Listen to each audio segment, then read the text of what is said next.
WFYI podcasts are brought to you by Visit Bloomington. With over 350 restaurants to choose from, Bloomington, Indiana is truly a food lover's paradise. Go to visitbloomington.com to discover what suits your taste.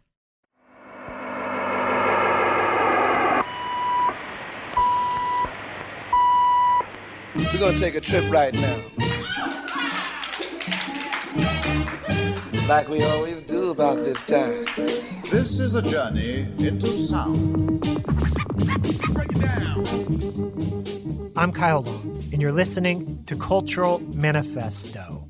Up first on this week's show, I'll speak with pianist Elham Fanoos of the Fanoos Ensemble, a unique group that blends the folk and popular music traditions of Afghanistan with Western classical instrumentation. The reason I studied music professionally because I wanted to show a positive face of Afghanistan, a new face of Afghanistan that maybe many people in the West have not seen before.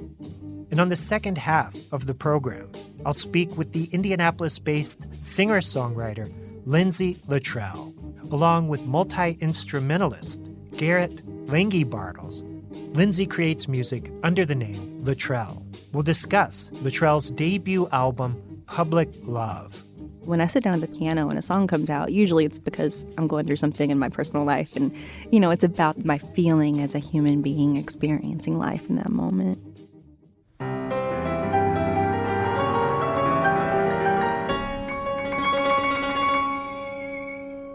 Elham Fanoos was born in Afghanistan in 1997. During that time, music was banned under Taliban rule. But Elham's father, Ahmad Fanoos, a well-known singer and television personality in Afghanistan, nurtured his son's musical talent. Elham started out on the tabla drum, but later switched to piano after watching YouTube videos of the classical music legend Vladimir Horowitz. Elham's skill on the piano earned him a scholarship at New York's Hunter College. Today, Elham combines his love of Western classical music with traditional Afghan music as part of the Fanoos Ensemble, a family band that features his father, Ahmad, on vocals and harmonium, and his brother, Mehran, on violin. The Fanoos Ensemble will be performing in Central Indiana on Saturday, January 25th at the Allied Solutions Center for the Performing Arts in Carmel. I recently spoke with Elham Fanoos via Zoom. We discussed the Fanoos Ensemble's debut album, Echoes of Afghanistan, and their upcoming concert in Indianapolis. Let's join our conversation. Elham, the Fanoos Ensemble will be performing in Central Indiana on January 25th. Thank you for taking time to join me today. Of course, it's my pleasure to be here. Thanks for having me. Yeah, you just said it's going to be your first performance here in Indiana, so we're excited to have you. Yes, we are very much excited and look forward to be in Indiana because actually my younger brother, Mehran Fanoos, who's the violinist in the ensemble, he studies at the Jacobs School of Music in Bloomington. So he has been around Indiana, but we haven't been, and it's such a great opportunity for us to be able to perform at the Carmel Performing Arts Center. So we really are looking forward to it. Elham, you just released your debut album with the Fanoos Ensemble, Echoes of Afghanistan. This is an incredible album. Afghanistan has an amazing musical legacy.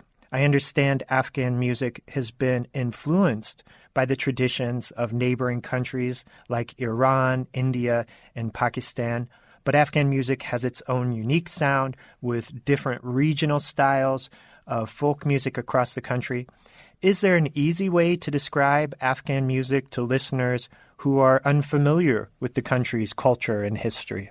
Yeah, that's actually a good question. An easier way, I would say, it's the closest to Hindustani music or Indian music.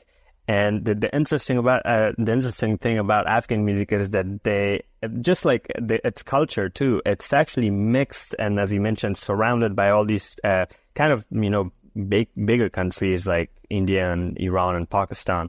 It has really been influenced by those countries, and also musically, obviously, it has been inspired. And I think that's what makes it so unique, and it almost makes it hard to describe it very easily to the audience. And I think that's why the audience finds it kind of unique as well. And based on our experiences, at least performing it, it's because the music is close to Hindustani music, and then the lyrics and the poems comes mostly from Iran, from like Persian poetry. It's heavily based on Persian poetry, especially for singers. And I think it's this mix of and what makes the Fanoos Ensemble also, I believe, unique is also it's because we mixed it even more. so it's almost hard to explain it exactly why, but when people ask me, I do so because musically they ask, so how does this work, or improvisation? Is it composed? Is it pre-composed? Or are you making this up? So I would say this is mostly like jazz music, but the sound is different.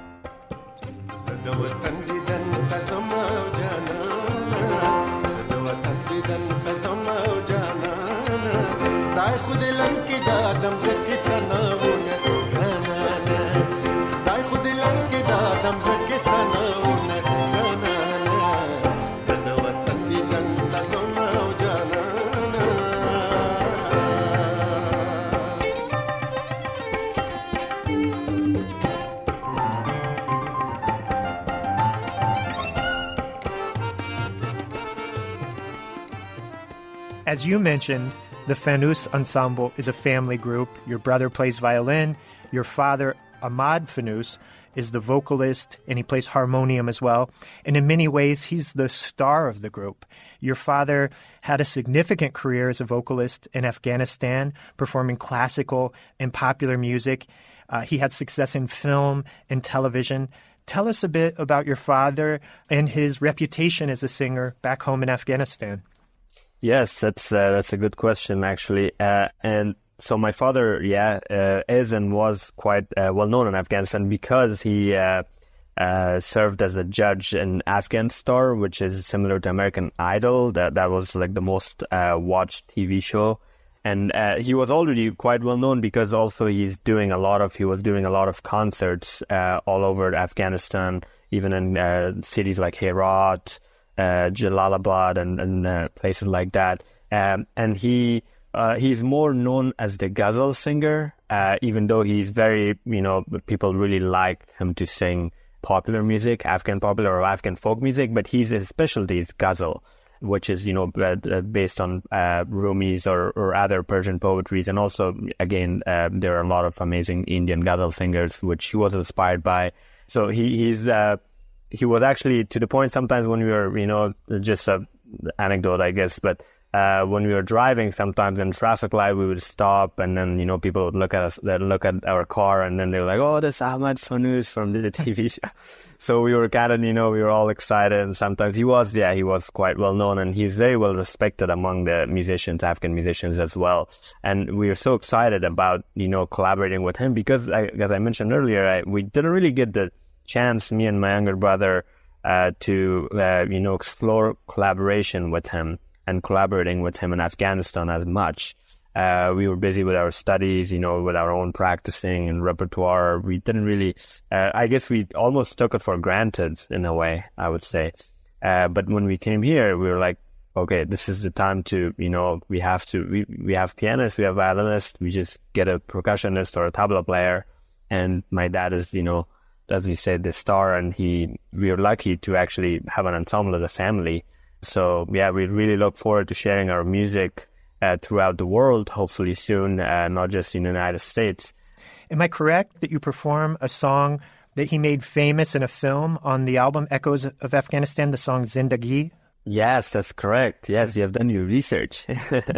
Yes, he sang it for this movie, Wind Is Gone. That it's, if I translate it like literally to English. Yeah, that was part of a movie. That's how he became very famous. It was almost like, not almost, it was a hit song. A lot of people actually can, when he sings it in private events, gathering or concerts, big concerts, small concerts, people sing along with him. And that's how, that was also almost as as effective as the Afghan star, which, made him popular among Afghans.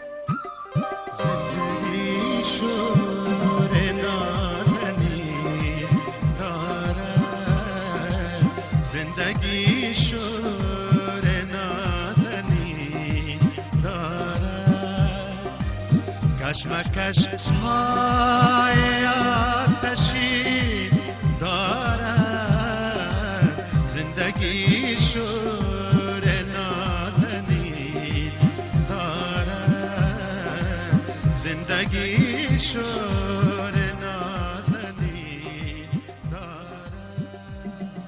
Let's take a break from my conversation with Elham Fanoos and listen to a song from the Fanoos Ensemble's debut album, Echoes of Afghanistan. This is Zindagi.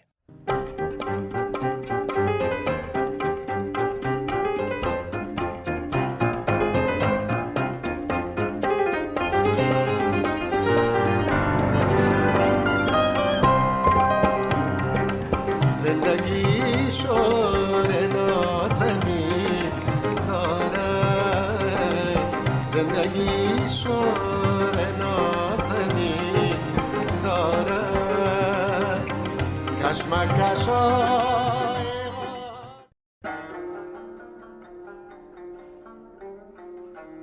I'm Kyle Long, and you're listening to Cultural Manifesto. We just heard the Fanoos Ensemble with Zindagi. The Fanoos Ensemble will be performing in Central Indiana on Saturday, January 25th at the Allied Solutions Center for the Performing Arts in Carmel. My guest this week is the Fanoos Ensemble's pianist, Elham Fanoos. Let's return to our conversation. Elham, your playing with the Fanoos Ensemble is extraordinary. You have an incredible sound that bridges, your studies of Western classical music with these Afghan melodies. I understand the piano was not your first instrument. You started out playing the tabla. Is that right? Tell us a bit about your background as a musician. That's correct. Thank you. Yeah, that's correct. I used to play tabla when I was 5 years old, and I actually took it very seriously. I was practicing and taking lessons for a couple of years, and then when I was around the age of 11, my dad also actually encouraged me to pick up an instrument like piano, more like Western classical instrument. And I looked on YouTube. I went on YouTube and I searched piano, and I came across this legendary pianist Vladimir Horowitz, who's one of my favorites, my idols. And I came across his playing. He was playing Chopin Etude Opus 25, Opus 10 number 5, Black Key Etude. It's known as the Black Key Etude. And I just saw, the instrument and fell in love with it. I just thought it was so prestigious, the instrument. It had a, certain class, and the sound. It's, for me, piano, you can do everything on the piano. And it's an orchestra. For me, chord, melody, harmony, whatever, rhythm, you can do it all.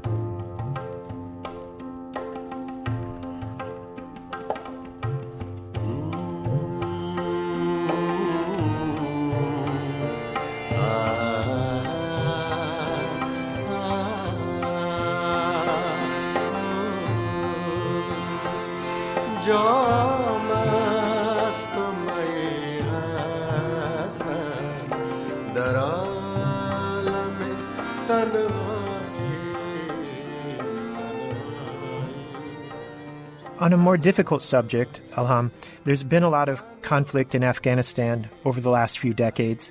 At times, music was outlawed in the country during Taliban rule. Can you talk about the importance and difficulty of preserving Afghan music and culture? Yeah, of course, absolutely. That is definitely an unfortunate situation currently in Afghanistan too, now that music is currently outlawed and banned in Afghanistan, just like 1996 to 2001 when the Taliban first took over. This is really hard. I mean, when I first heard this news, and I was in the United States because I've been here in New York since 2015, it was really hard. I was really heartbroken because it's very hard to imagine a world, It's extremely hard to imagine that there's a world without music, without sound, and it's even more unfortunate that these people who are ruling a country like Afghanistan, that they don't understand the importance of not just music, but culture. And music is a huge part of culture. And that makes you almost so disappointed that you basically have to get up and do something about this, because you can't help but to think that you can use your voice and your skills as a musician. That was initially actually the reason I studied music professionally, because I wanted to show a positive face of Afghanistan, a new face of Afghanistan that maybe many people in the West have not seen before. So that's what I was at least hoping for, and I had great experiences. I've been having great experiences, and I've been successful to a certain degree, and I want to be more vocal about this. But preserving Afghan music is really a duty almost, not just a passion, or not just, because we love music so much, but I feel responsible to preserving Afghan music, because otherwise the culture will be gone. The people already, many people, they don't even know. Sometimes when you perform, they're like, "Where are you guys from, Afghanistan?" Some people are, it's very almost confused that we are the people from Afghanistan, first of all, and then we play music, and we play together, and we play at, a concert. I wouldn't say everyone, but there are almost certainly that there are people in the audience that would be very surprised that we even exist, or the music, there's music, there's culture, there are people who can actually, they're very, educated, or they're very nice people, very kind people, because they may have a lot of perceptions of Afghanistan, many different, and the media that have been shown throughout the years, many years. But yeah, it's definitely we would love to, and it's our duty to preserve Afghan music, to continue the cultural activities, and to show that there's a country not named Afghanistan that exists, and there are people there living in it. There's music, there's everything there. بگشای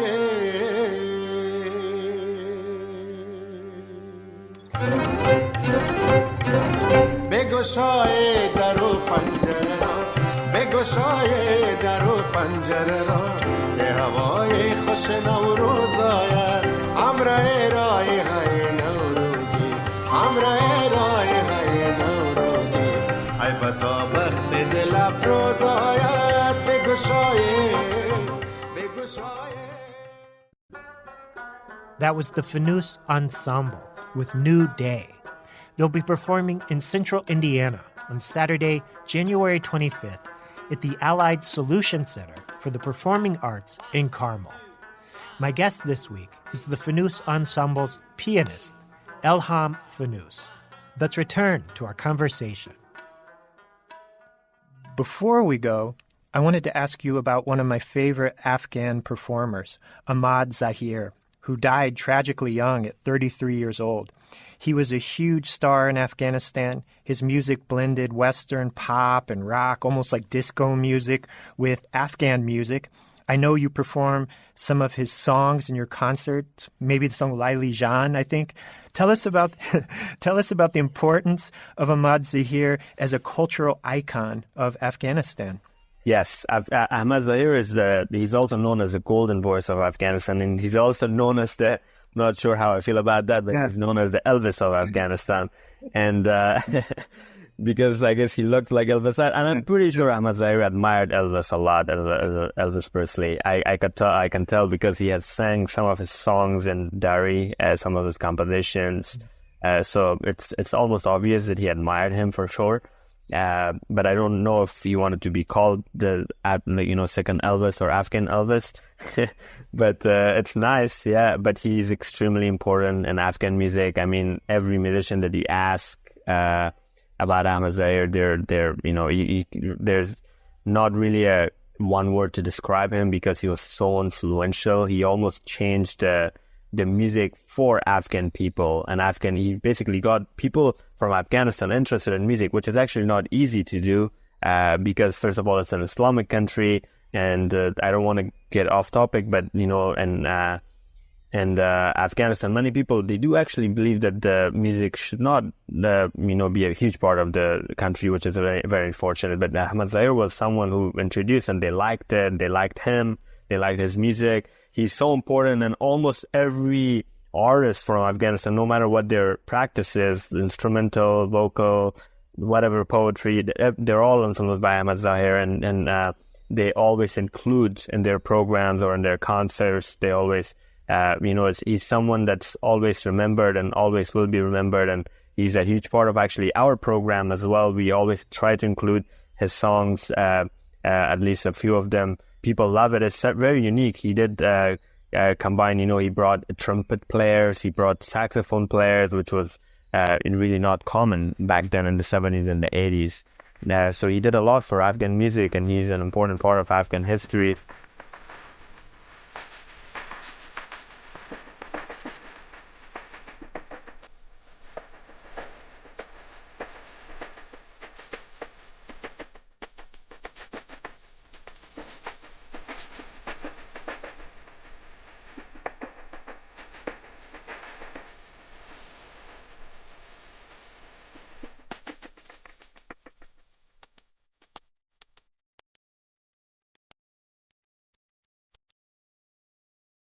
Elham, the Fanoos Ensemble will be performing in Central Indiana on January 25th. Any final thoughts you want to share with our listeners here in Indiana before we go? Yes, of course. This is a good chance to actually invite everyone that listens to this great program. And we really look forward to meeting people in person as well. We always love to, also communicate after the concerts and, have the audience, some of them actually, a lot of them, they would like to ask questions and they would like to know more about us, more about Afghan music, more about the band, the future, Afghanistan as a country in general. So we really look forward to meeting everyone, and I really hope as many people and as many as possible they can attend and hopefully see a different side of Afghanistan that they may have never seen before. Elham, thank you so much for taking time to talk to me today. I'm a huge fan of you and your family. Can't wait to see you in Indiana. Thank you so much. Yeah, we look forward to I'm pretty sure I'll see you, right? Yes, I'll be there. Okay, great. Yeah, looking forward to seeing you in person then. Absolutely. And thank you so much for giving us this platform. And we'll talk soon. Stay in touch.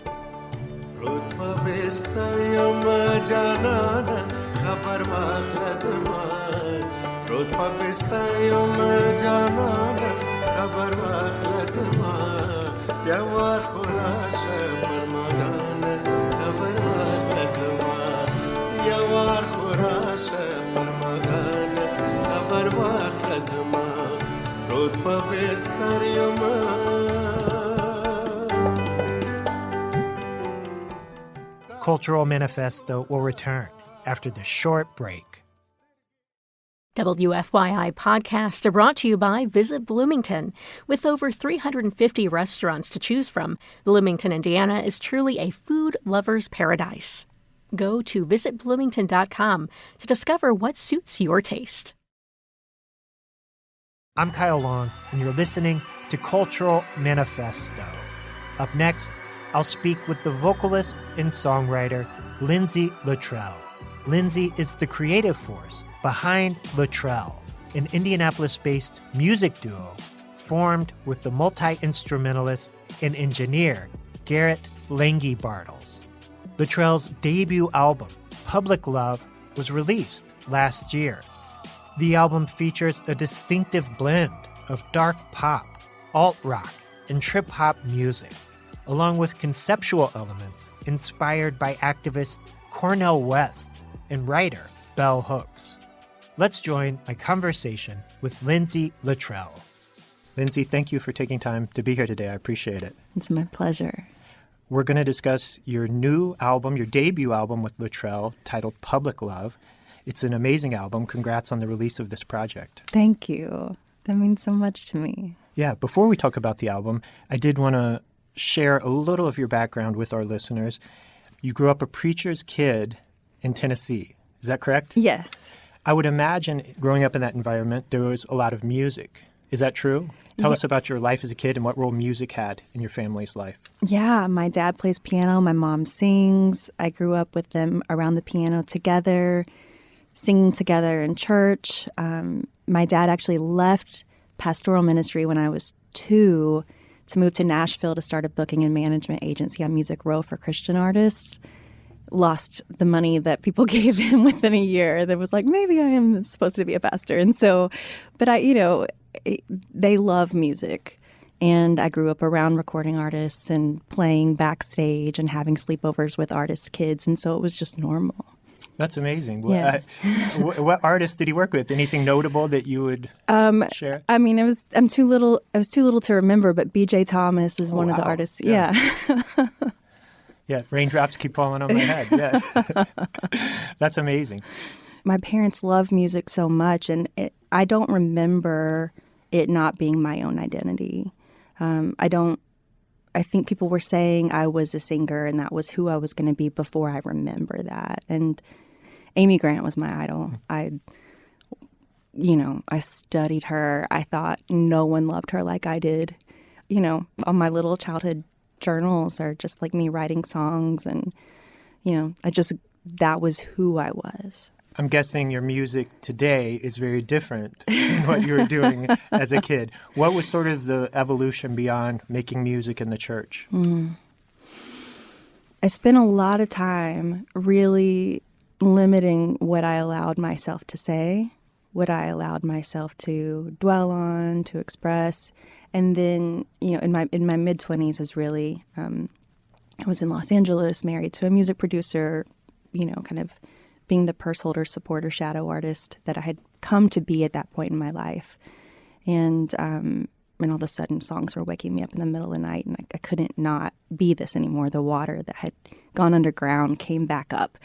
And, I would write the honest songs because life was hard and I was going through a lot. I would write them, but I would tell myself that I couldn't put anything out into the world that wasn't positive unless it was about me. I was allowed to critique myself, but I was not allowed to offer critique of my life. And I remember processing that with a friend who's a very successful recording artist a few years ago, actually. And he was like, why? And I was like, there's enough of that. There's already enough of that out there. And so it really, this record is my first time saying, ouch, about other people and about myself. And we don't understand each other.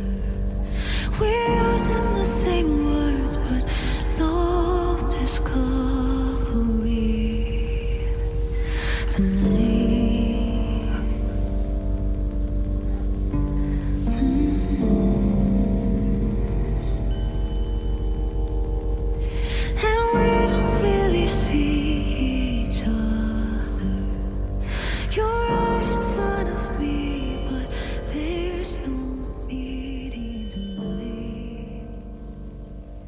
You and your collaborator, Garrett Langebartels, have created a very distinctive sound with Littrell. It's very atmospheric. At times it's very dark.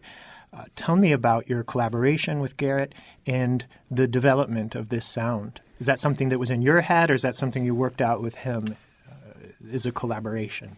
It was emergent. Really, the whole process was so emergent. And when I met Garrett, the plan was that he was the producer and I was the artist. And, while I've composed it all, I didn't choose a genre box because I'm so deeply influenced by all the genres. And, I'm not being true to myself if I try to be like, I am in this box. My own influences range from, as I mentioned, Amy, to, Michelle Ndegeocello and Van Hunt and D'Angelo to Def Leppard and Sarah McLachlan, you name it, right? SWV, TL. I'm a child of the 80s and 90s, and so, I sound like it. So the goal when we got together was that I was just going to pull out my guts and see what they are. I would lay down the skeleton, and then, we would just get into it, and I would feel something and I would dance out what I was feeling or hum out what I was feeling, and then he would add to it, and then I would nuance that. And then I don't think we really knew what we were doing until we finished Shark Week. And we heard that, and it was like, that's it. So I pass most every night when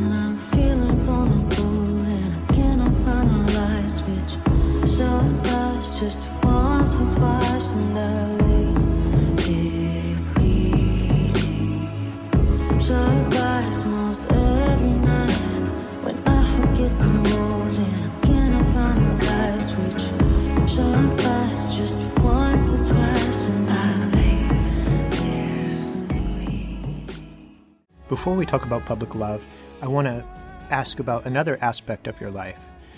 You've worked in education prior to launching Littrell. That was, I think, your primary kind of way of making a living. From what I understand, you've taught at the University of Kentucky and Indiana University. Tell us a bit about your life as an academic, and how does that connect, if at all, to the music you're making today? Literally, as you're asking me that, I remember that it connects directly. So I decided I wasn't good enough to be who I am when I was 12, which is, typical and sad that we have, we're that vulnerable, and the decisions we make at that age are so lasting. And so, I was lost and I didn't know what I was doing. And I've always cared about people and cared about the world. And so I ended up studying social work in college and then rushing through and doing my master's in social work. And then I ended out in LA for a relationship.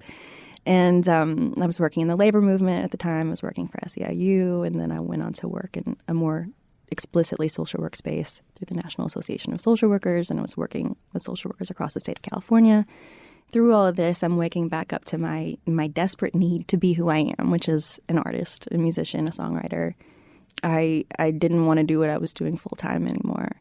And so as I was leaving / kind of burning all the bridges subconsciously out of the position I was in, my boss at the time was like, well, I think you'd be a great teacher. What if, to kind of help support yourself while you're pursuing music, you reach out to the directors of the, programs that and see if you could adjunct. And so I ended up being hired on at Cal State Long Beach to teach it. I think I was 26. And no idea what I was doing. I feel so bad for those students. But, and so I did that for a couple of semesters, and then lots of life, lots of complexity. And I end up here in Indianapolis at 30 with a newborn, married to someone who's from here at the time. And that was my fourth move in like a year and a half, like cross-country move. And I was tired of not having any agency. I was pursuing music and was going for it, but now I have a newborn. I'm just turned 30 and I think I'm done. I think I've expired.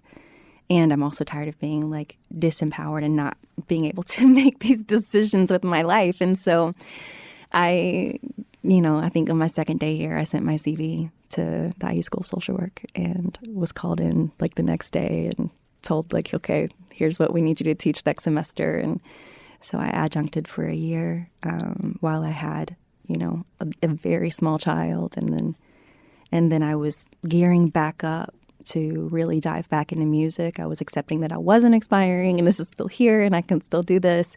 And then I got the offer to come on full time. And I cried. I didn't want to.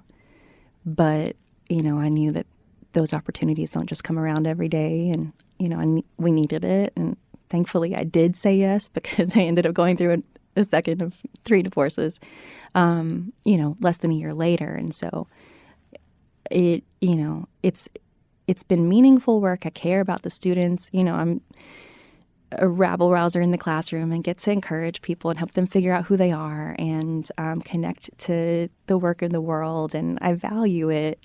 But I felt very unseen and very trapped. I move here and that's the role I'm in, and, I'm in the life that I'm in, and I'm telling people like, yeah, I'm an artist. And they're like, yeah. Anyway, how many pages should this paper be? I felt like I was in the witness protection program for a very long time.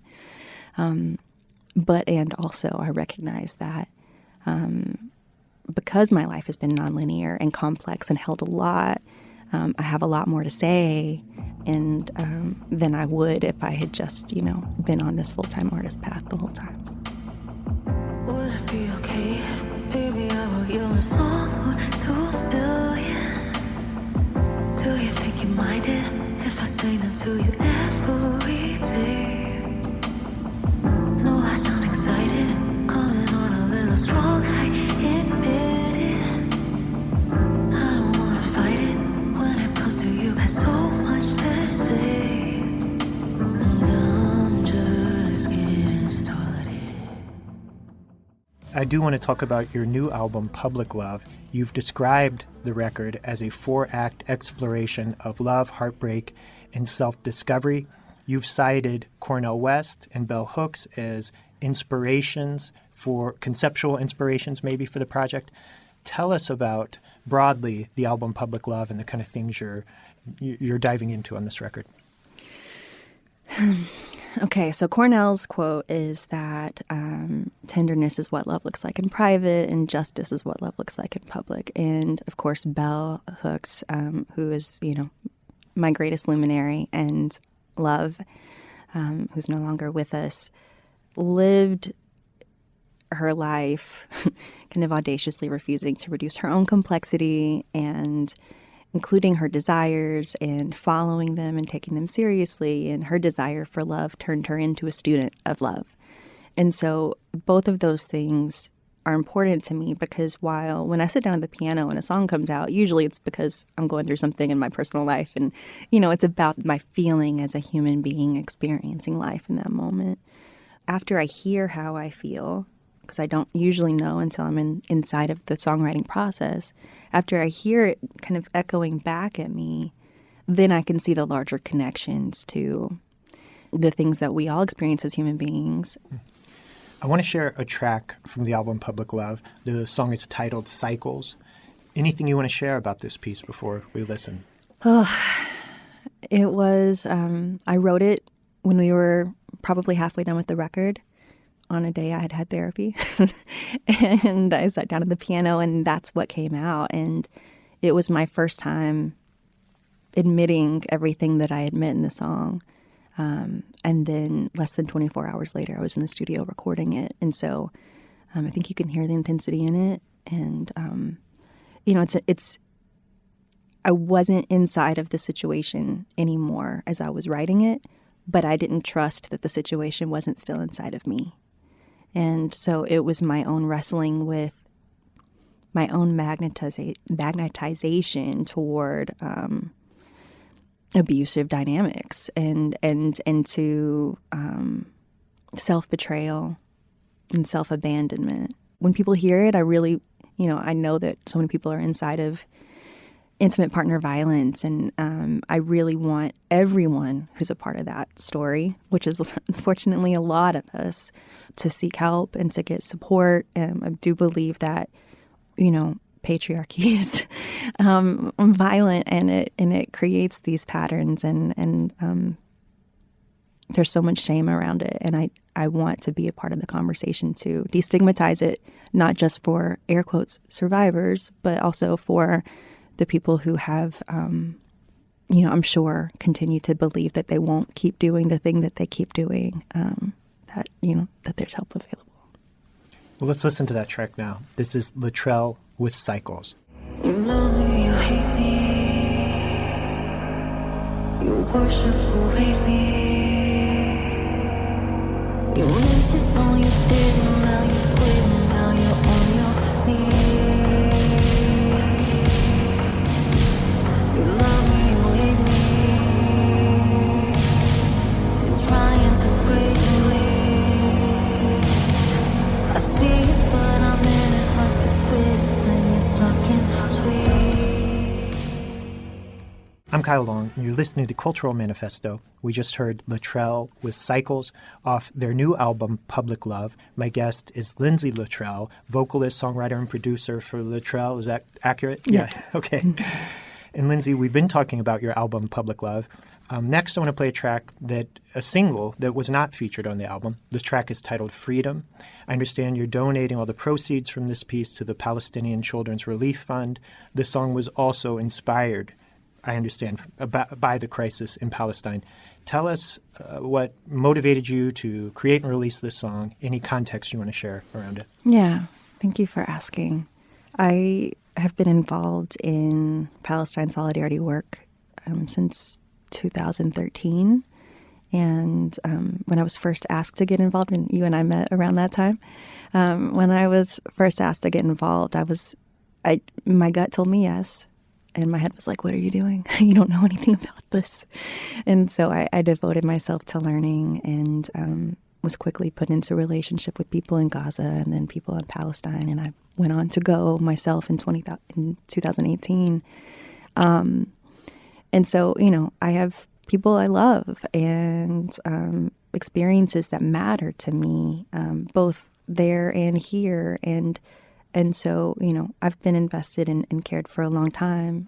But as I was saying earlier, a lot of my songs tend to come from like, oh, this person broke my heart, But on October 7th, when the hugeness of my feelings sent me to the piano, this is what came out. And I do think this is the first song I've ever written that isn't actually from my own perspective, because I am a descendant of settlers here on Turtle Island. This is not my story, but it's what came out. What do you expect? You cannot keep me down forever.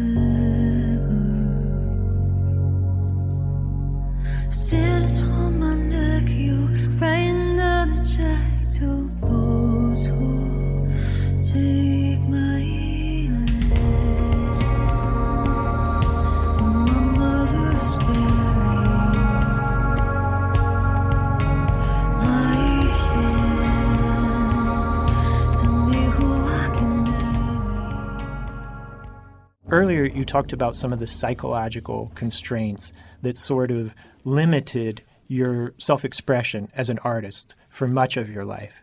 It feels like this project, Public Love, is sort of the fulfillment of your what I imagine was your desire to break out of that constraint. Is that right? Tell me about the importance of this, not just as a musical statement, but as a personal statement. And it's sort of like almost a coming out for you in a sense, maybe. I don't know. Is it? Yes, very much so. I'm naked in every way, in and through this project. And, there have been so many times in the making of it throughout, the songwriting, which isn't something I don't ever censor myself at the piano, but taking what I've written at the piano outside of my house, there have been times that I'm like, am I really going to say this?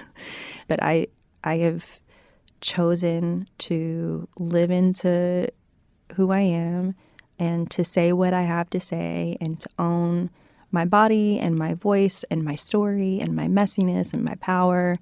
And so much of this process has been telling myself I'm not ashamed of myself. I refuse to participate in being ashamed of myself, which, of course, all these systems want us to be. Lindsay, you've used the phrase nonlinear many times to describe your trajectory in music. I'm curious about how you see the future. Are you going to continue on this nonlinear path, or do you have a more fixed direction now? What's the future of Littrell? That's a great question. I actually had a conversation about this with someone in the industry yesterday, about patience and perseverance. He was, saying, like, he was kind of telling me, reminding me of all of the years behind the work, of all the kind of Best New Artist Grammy nominations this year. And, the things that, basically, because I was just saying that, I feel like I have so much to offer because I am the age I am and because I've lived the life I lived, that I'm not sorry. I'm not apologetic for being 44 years old and, for having the life experience that I have. And he was like, yeah, but, the reason labels are looking for young people is because they're looking for someone who's still going to be at it 10 years from now. And, for me, I already know the answer of what it happens when I pivot and I go back to that nest. I've done it so many times. I know that answer. I've never given myself the chance to know this one. And so, I have enough life experience at this point to know I just keep getting better. I really do. And I just keep having more to offer. And so I'm not going anywhere. And, I have a lot ahead and a lot that I believe needs to be out in the world. And I'm going to keep showing up. All the stories we've been telling ourselves about the meaning.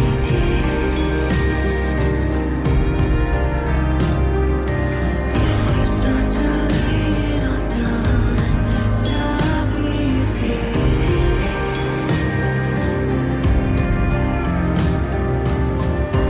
you're not as bad as I let you think.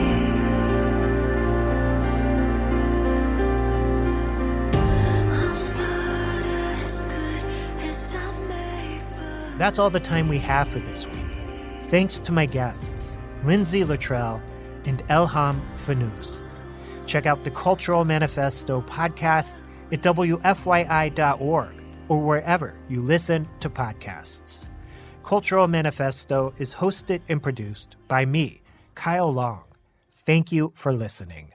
WFYI podcasts are brought to you by Visit Bloomington.